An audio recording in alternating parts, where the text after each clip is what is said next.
City India news, महाराष्ट्रातील लोकप्रिय news channel.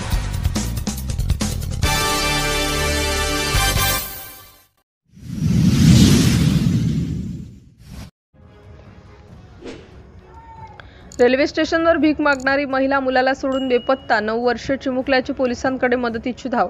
Kalmeshwar railway station परिसरात गेल्या काही महिन्यांपासून राहणारी महिला अचानकपणे बेपत्ता झाली असून तिच्या 9 वर्षांच्या चिमुकल्या मुलाच्या डोळ्यासमोरच ही घटना घडल्याने परिसरात हळहळ व्यक्त होत आहे।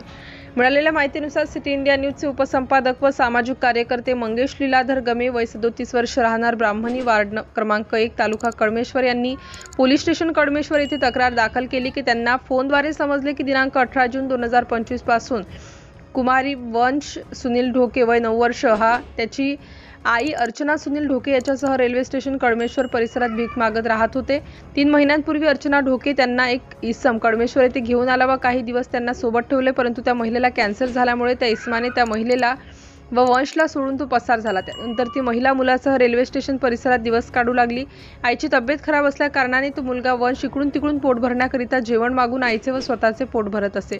दुर्दैवाची गोष्ट म्हणजे दिनांक 20 जून 2025 रोजी वंश आपल्या आईसाठी कळमेश्वर MIDC रोडवर साई ढाब्यावरून जेवण घेऊन आला असता त्याची आई त्या ठिकाणी दिसून आली नाही। मुलाने वापस येऊन त्या साई ढाबा मालकाला म्हणजे नितीन बागडे यांना ही घटना सांगितली। नितीन भाऊ बागडे यांनी त्वरित मंगेश भाऊ गमे यांच्याशी संपर्क साधला व घटनेची माहिती दिली।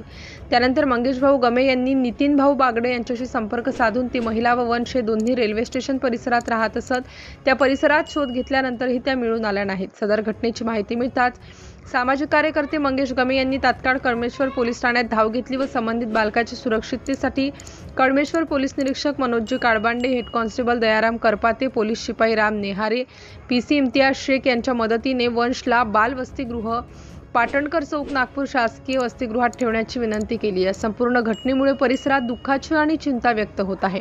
पोलीस प्रशासनाकडून बेपत्ता महिलेचा शोध घेण्याचे प्रयत्न अद्याप चालू आहेत।